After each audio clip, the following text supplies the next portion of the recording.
Welcome to the Breakthrough Moments podcast, a podcast where challenges meet opportunities. I'm Harold, and together with my co-host Lasse, we explore stories of innovators, leaders, professionals, and entrepreneurs, and how they turn obstacles into game-changing breakthroughs. Get ready for insights that inspire and lessons that last. Subscribe now, and let's dive into the moments that define success. Welcome to today's episode of the Breakthrough Moments podcast. Today we explore the entrepreneurial journey of Rich Barrett, a seasoned technology leader who has carved a niche in logistics and e-commerce.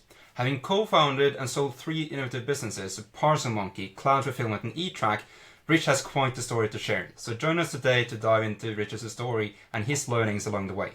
So with that, welcome to the podcast, Rich. Thanks, Harold. Really pleased to be here. So we've had a bit of a chat before this where you went through the story in terms of how you basically got started and everything, and hopefully you can dive into that in this episode as well. But for the people that don't know you, would you mind to give a short introduction? Yeah, absolutely. So my name's Rich. I have been a career technologist working on internet businesses ever since I graduated from university. So it's been about 15 years I've been starting and running different technology businesses. My role specifically has been the kind of tech end of it, so the chief technology officer, if you like, as the business grows. Of course, you don't start as that, you just start as the guy that does the website. I've done pretty much every role within a small growing business, as you do typically as a startup. And consequently, I kind of have a bit of a different perspective perhaps to others that might have kind of been in a corporate job and then moved into startups or kind of jumped into entrepreneurship in a different way. So that's me really. It's all about building and growing interesting businesses online. Yeah, you've been doing it for a long while, and you basically, if I remember correctly from our previous conversation, it started in freelance tech services, and then that transitioned into Parcel Monkey. Like, what was the origin story, and what is Parcel Monkey, and how did you get into that in the first place? Yeah, sure. So that's exactly right. I actually started out as in a completely different frame of mind about my career when I was younger. I did a degree in economics at university, and I thought that was the path my career was going to take me. But when I was at uni, another way of making money was building websites, and that was a passion of mine, something I'd done for a very long time, since I was as young as I can remember, really. I probably was like 10, 12 when I kind of started playing with websites. And I could make more money building websites than I could working behind a bar or something like that. So when I was at uni, I started doing kind of small bits of freelance work for like local businesses, nightclubs and stuff like that.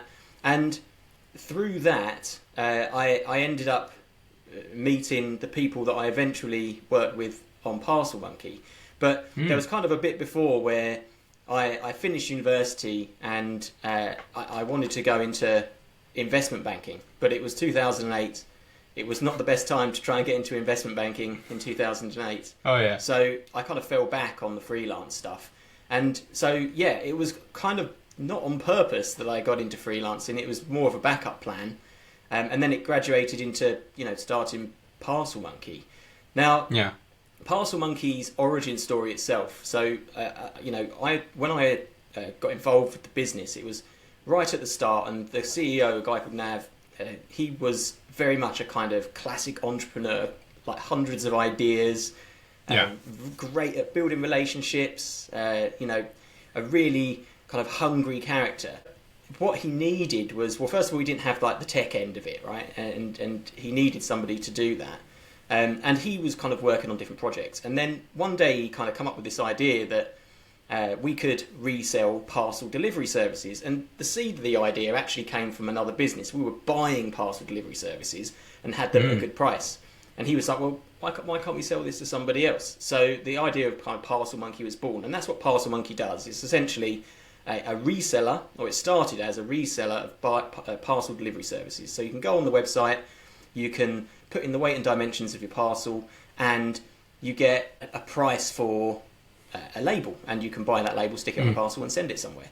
So the seed of the idea for Parcel Monkey was actually pretty kind of, it was like as a result of another business. And it kind of just grew from there. We started very, very small in February 2009.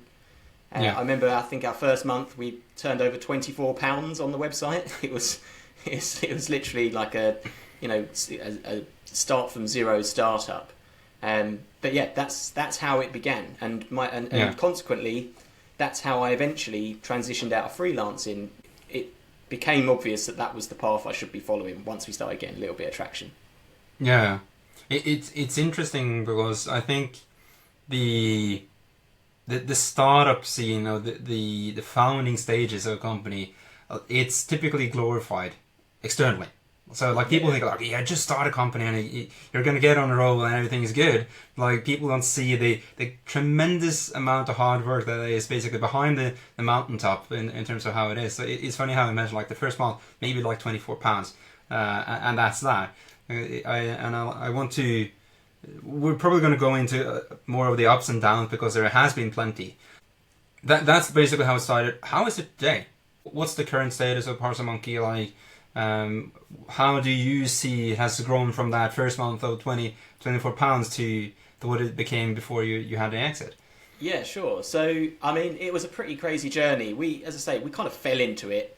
We didn't plan. It was an offshoot from something else. But very quickly, once we'd got started, we realised we were onto something. I think that first month we did £24.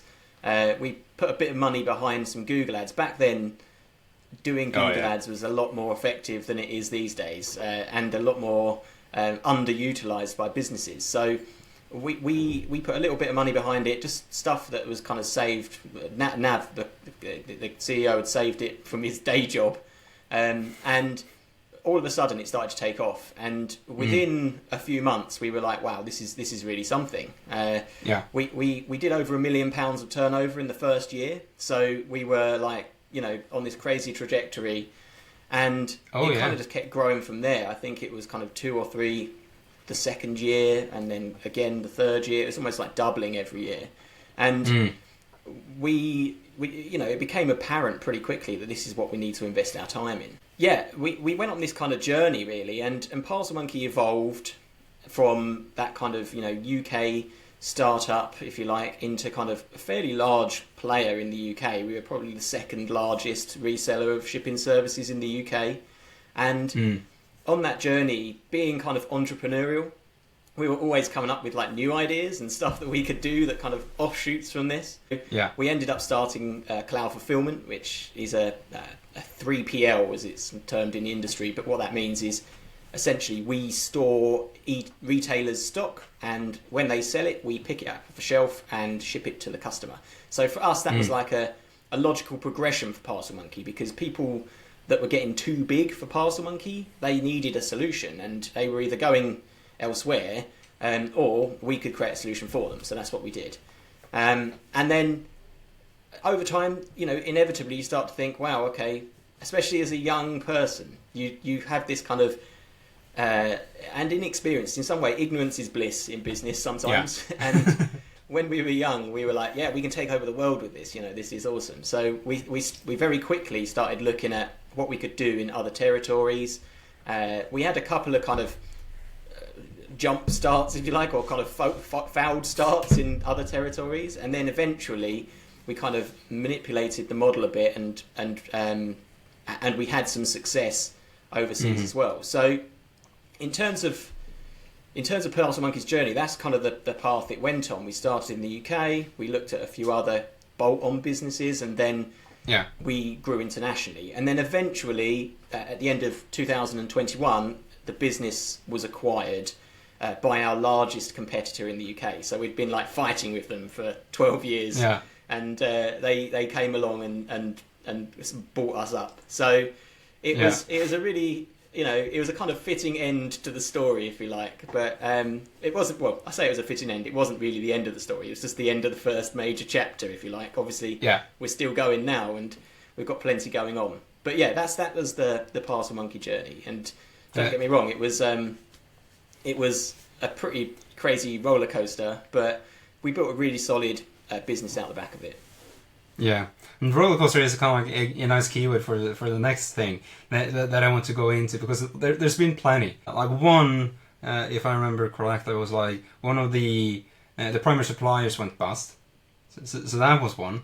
But also that the fact that one of your warehouses like burnt down, and it was quite inconvenient timing. What happened? And could you go a bit more into those? So those two things happened about 4 years apart. But the first one, our main supplier is a company in the UK called CityLink, which was a fairly large player in the UK for final mile delivery. And at the time, they were around 49% of our entire business volume. So we buy and sell shipping labels, right? Yeah. So we need somebody to buy the shipping label from. We don't have our own network. We essentially buy it and resell other courier networks' services. So it was the end of 2014, end of peak season, just like it is this time of year. It's very, very busy.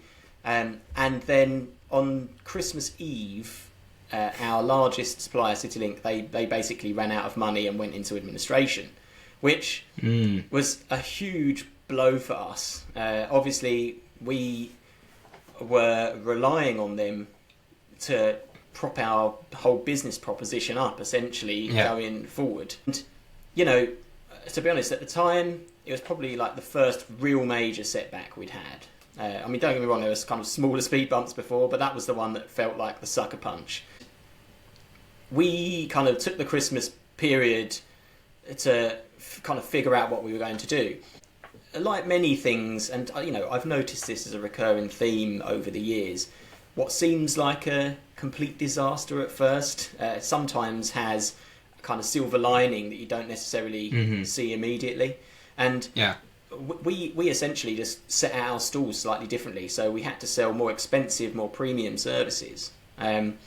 But I think what happened was the whole market was priced too low, and the market price lifted. The competitors of CityLink, they no longer had this competitor, so they raised their prices too. And sometimes you see this in business, there's like a race to the bottom, and I think that was almost like a bit of a reset. And actually what ended up happening is we ended up selling more premium services for a higher price at a similar margin. So it kind of worked out all right for us, because people still we sell a kind of need product in some ways. Like people have to get their orders delivered to their customers. So if they can't buy it at a cheaper price, they will simply buy it at a higher price, and the market kind of sets its own level. So that was a pretty big blow. And then the other one you mentioned, that was fun. So a few years later, 2017, we were partnered with a company in Essex. So back then we couldn't afford our own warehouse. You have to put down quite a lot of money. It's a big investment to have your own facility. So what we used to do is we used to partner with other businesses that already had warehouse space, and we would run a third-party logistics operation from there.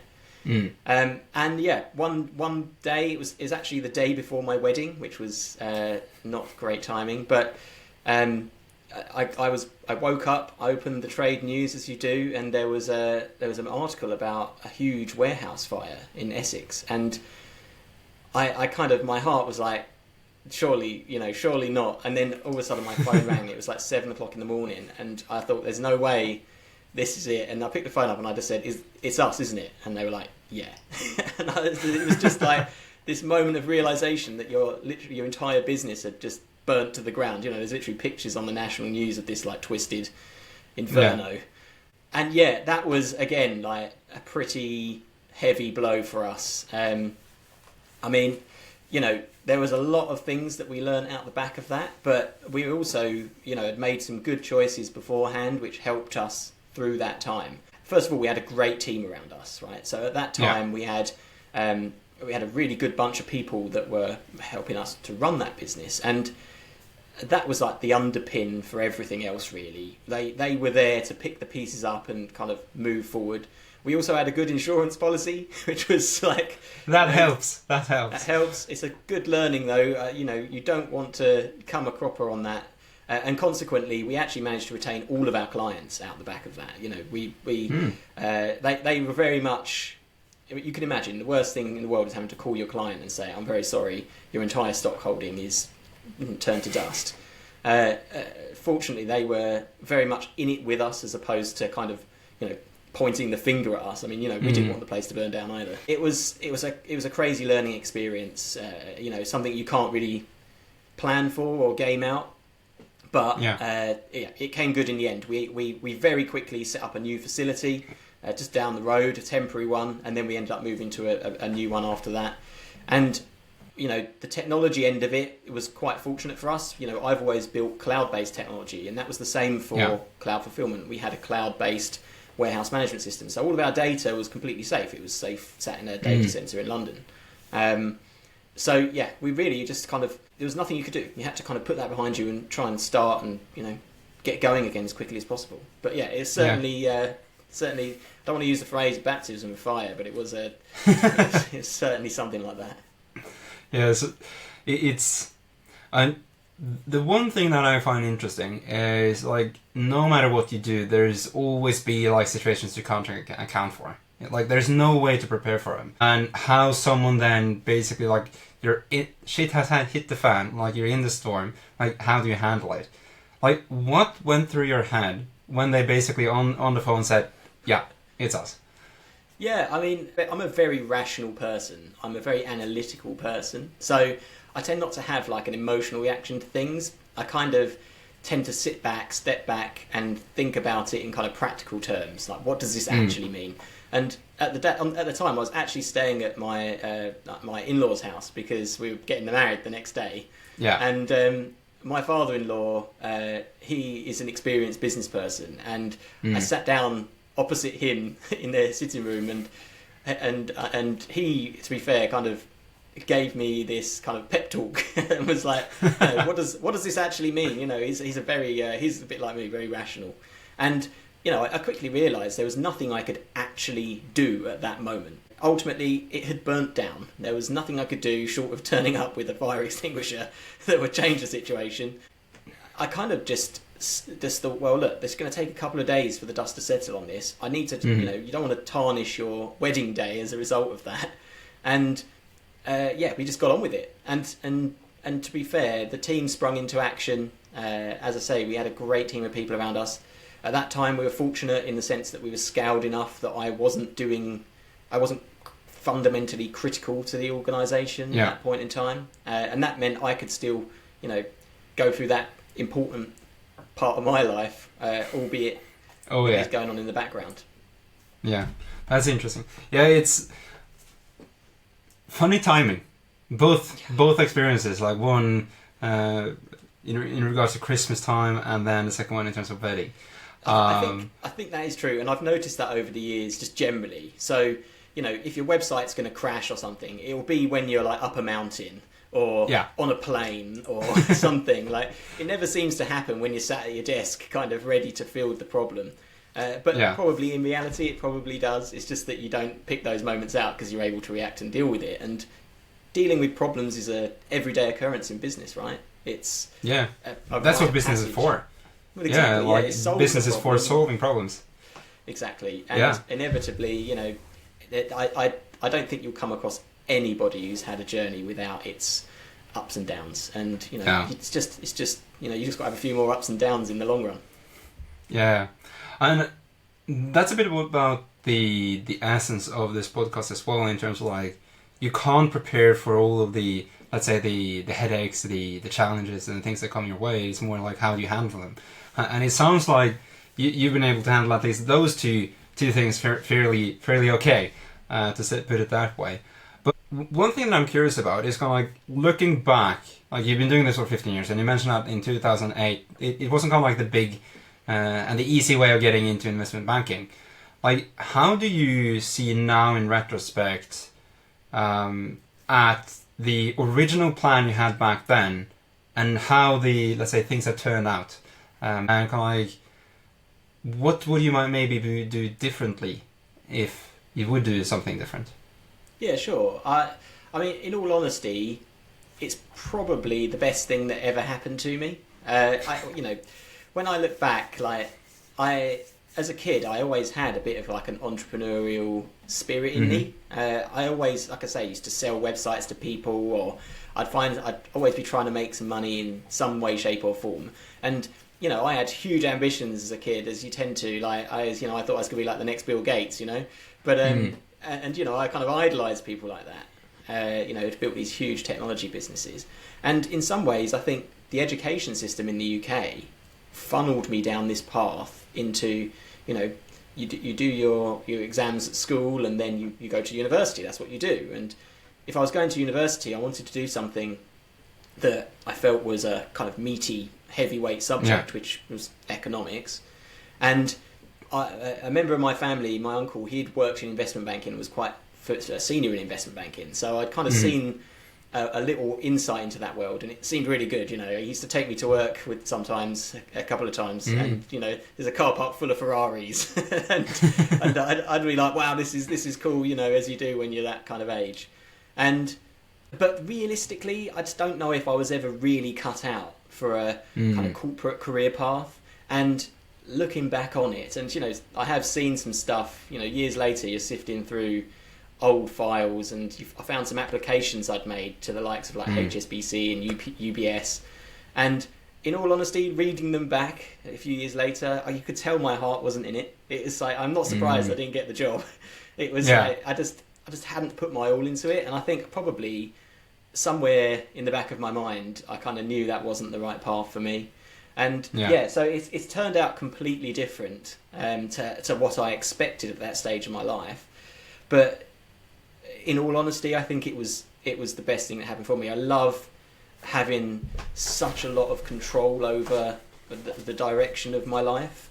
I love the kind of limitless potential of entrepreneurship and building businesses. Who knows where it's going to go to, right? Whereas in many corporate paths, there's kind of clear steps. And I don't work so well in that. I kind of want to go for the star shot straight away, So it is very different to how I expected. But I think people who have got that kind of entrepreneurial bug, that kind of need to build something, they'll probably understand where I'm coming from. Yeah, it's funny because I've had a previous guest say the exact same thing. Like, as soon as you're bitten by that entrepreneurial bug, some will get it once they're in their early, let's say, like 10, 11, 12. I remember selling.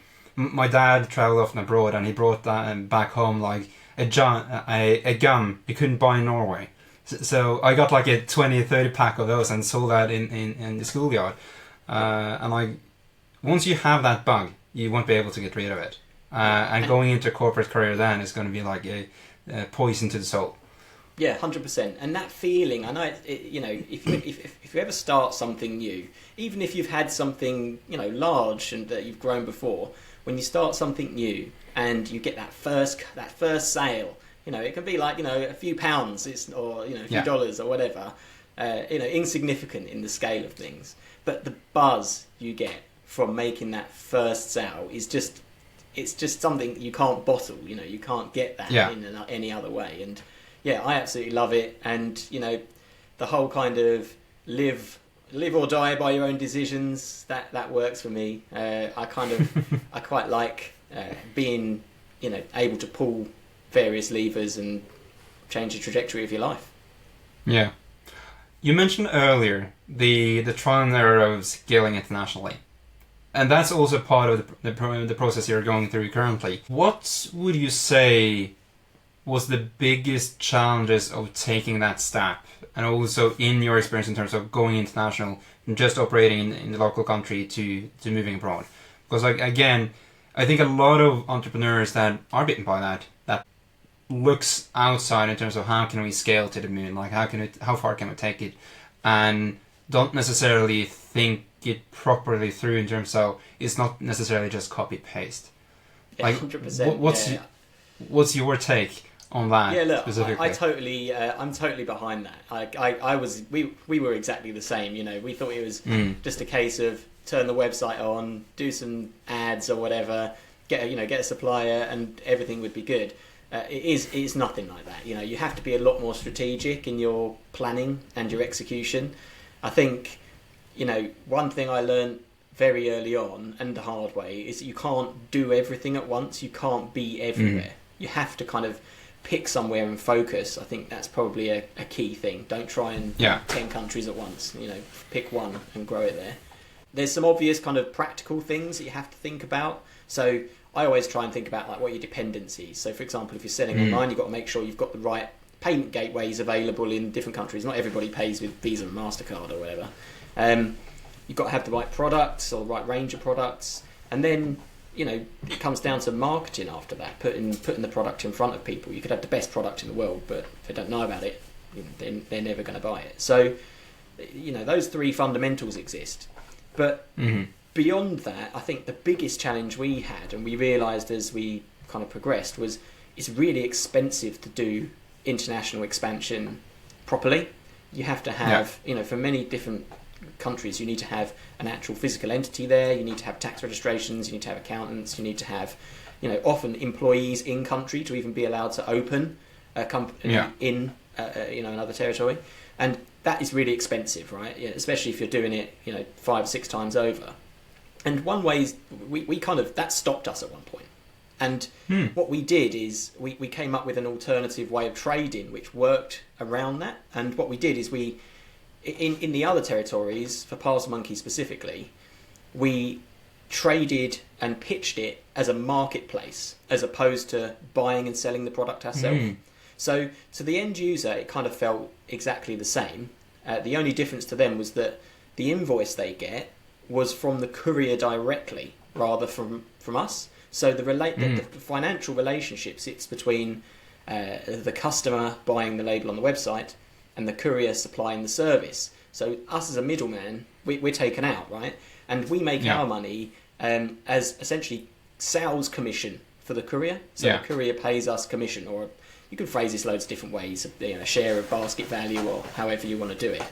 But what that immediately did is it changed that principal contractual relationship to being, it took us out of that position. And that immediately opened up loads of more opportunities for us, because all of a sudden all you need to do is have somebody in each of these different territories that's willing to work with you in that way. And sure, you have to build some tech around it to enable all of that, and you have to take some kind of legal and financial advice to make sure that it's all properly contracted and all above board. But you don't have to have all of those different entities in all of those different countries in order to start trading there. So that was a real fundamental game changer for us. It enabled us to go into these other countries and build a good business there. And actually, what we found is in time, it kind of goes full circle, because that marketplace model works and gets you to a certain point of scale, and then it becomes economical to actually open the entity in that other country and start trading as you'd be doing in the UK. So you have to work out a way to make that work for you. And obviously every business will be different. If you're an e-com retailer, it's going to be a totally different thing to what we do. But I think, international expansion is not something that should be taken lightly, and every market is totally different. But, the opportunity, if you do so, is huge, right? Forget just the additional revenue you can make. If you're interested in exiting your business at any point in the future, then having an international presence and proving that the model can work in multiple territories is like a huge influencer for your multiplier. So the prize is big, but it's also, like most things in life, worth it in long term. It doesn't come easy. Anything worth having is not easy. There's a lot of challenges involved. How is the process? Because you sticked around even after the exit, and are still, let's say, steering the ship in terms of the CTO role.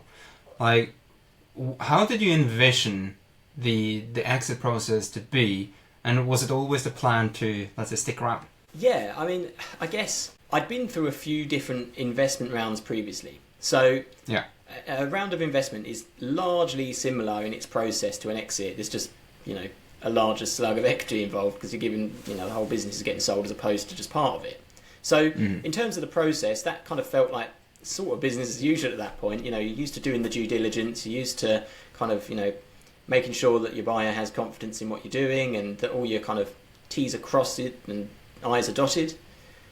But I think the one thing that's fundamentally different in an exit is that, some of the larger shareholders, inevitably exit the business like straight away. So your team changes shape dramatically quickly. And I think for us, we were acquired by our largest competitor. So they have a business which is very similar to ours, right? And inevitably what that means is that there's this kind of merging of resource and merging of, share information that you've kept from each other all these years.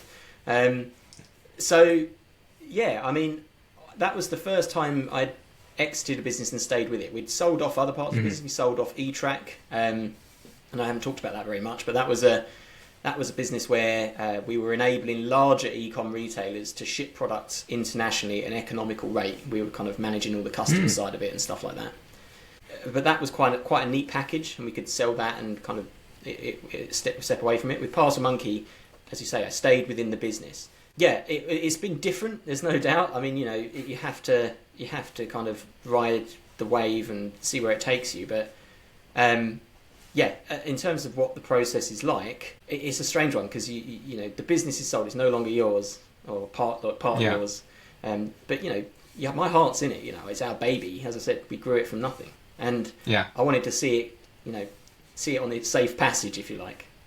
Yeah, it's always interesting because I think a lot of entrepreneurs get to that stage and they're like, how is it going to be like? What is expected? Like all of these questions out of curiosity, because like the exit is kind of like that's the guiding star for most entrepreneurs. Like I start this to do an exit and cash out, but it's not often as easy as that. It's the path there is definitely filled with challenges and ups and downs. Like the transaction itself, like all of the different models you have for it, like clean cuts, you have earn out, you have all of these different models for it. And I was curious to kind of like hear your take on it in terms of sticking around and not just having that, let's say, clean cut and running off to the next one. There was an element of earn out in it. We sold at a funny time because it was at the end of COVID or kind of in the middle of it, sort of. And the market was very high. So we kind of knew the earn out was going to be a challenge at that point.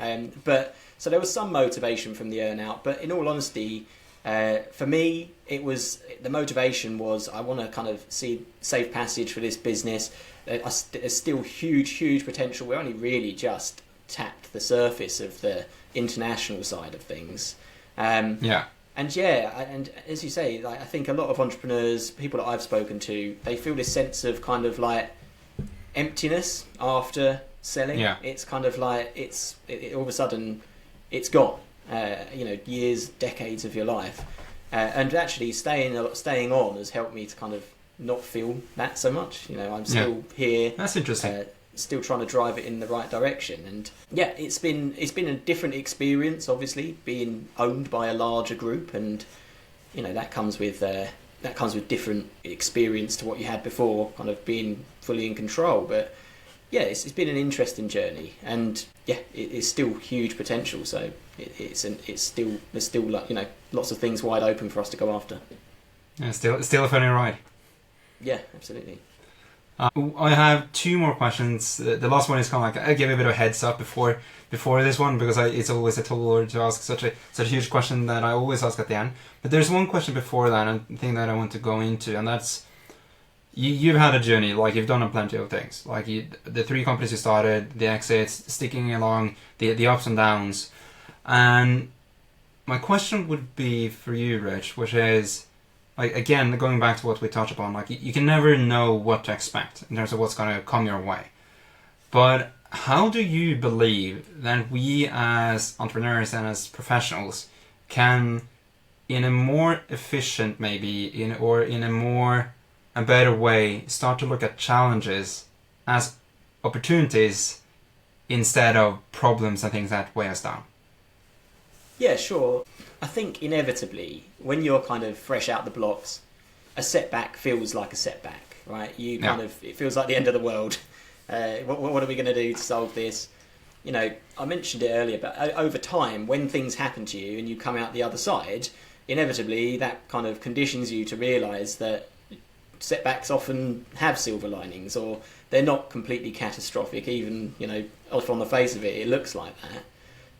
I think at a smaller level, I think having small failures routinely helps to condition you for larger ones, and I think actually this plays in nicely to how I like to see and run businesses, and that is just like a constant temptation. So trying things constantly and not punishing failure in that respect, almost embracing it and saying, well, we tried something, it didn't work, because you've got to try stuff to find out whether it works. And if you're in the nature and if the culture of your business is that you experiment all the time, you try new things, sometimes they win, sometimes they fall over, but that conditioning from failing small helps when some kind of big thing happens. And you kind of just see it like another day at the office. I never kind of stood back and said, this is insurmountable, what can we do? It's like you just kind of, okay, that's gone wrong, what can we do to solve that? So I think first of all, experience. Having experienced a few problems and failures and headaches, you condition yourself to overcome them. But second to that, start small. Try learning that failure is a part of the process and problems are a part of the process. Helps to condition your brain. When those bigger challenges come along. Yeah, so basically a combination of conditioning, but also start small, so that the scar you get can actually heal fairly quickly.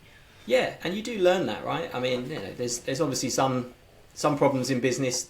They are catastrophic. If a business goes insolvent, you run out of money, then you're done. But there's many things that, on the face of it, seem like a real problem that actually, in a matter of time, turn out to be okay. And one of the measures I've always used personally and in business is kind of when you're in the thick of something, I ask myself, am I going to care about this in 6 months' time? Is this going to be impacting my life in 6 months' time? And if the answer is no, that one's good. You wind it in a bit. You start to think, well, actually, I will get through this process. I will get through this problem and move on to something else. Yeah, I like that one. I'm going to take that out of your book and put it into mine. In terms of am I going to care after 6 months in terms of this? Or is it still going to be a big thing? Or is this going to just be a funny story that I tell my lads over a glass of pint? Yeah, it's a good leveler. It's a good leveler. Yeah, it is. The very final question I have, or that I end all episodes with, and I ask every single guest, I give a bit of a heads up, but the question is this. If you could get an answer to one question related to the business you're in, what you do, what would that question be, and what would you like to know, Rich? So you did give me a heads up about this, and to be honest, it's the kind of the thing I've been pondering the most. I think having listened to some episodes of your podcast, some people give quite philosophical answers to this, but in true fashion, I'm a very pragmatic, rational, analytical person, and I think for me, the bit I'd like to understand specifically about our business is kind of what it looks like in 10 years' time, the market that we're in. So we're in the kind of final mile delivery market. We're in the business of getting retailers' products to their customers. And that is a rapidly changing landscape, right? You've got huge players that didn't exist before. Amazon Logistics being the one that stands out. 10 years ago, they didn't deliver their own product, or if they did, it wasn't very much of it. Now, they're the biggest delivery provider in, many different countries. And, I think coupled with the kind of demise of the high street, people buying more online, the kind of transition from kind of deliveries to door to locker services and stuff like that, which people like Amazon have championed. I think the thing I'd like to understand most is, what does the game look like in 10 years' time? Because business is all about making those long-term bets, right? It's not always rosy. You go through periods of difficulty, the market changes. You have things like Brexit in our world was pretty painful. But understanding what the customer wants and what they will want in 5 or 10 years from now helps to make very good decisions today about the direction you take the business in. So I know it's a very practical answer and not particularly, not necessarily inspiring for other people, but I'd like to know what the market looks like in 5 or 10 years' time, so we can align and work towards that point from now.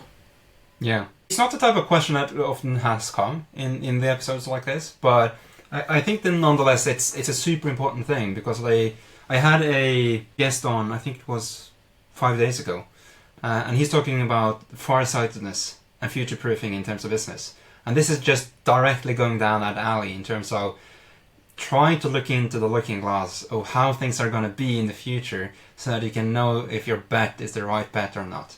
So I love it, and I think it's a very valid question that I think most entrepreneurs need to, at some point, really address in a serious way.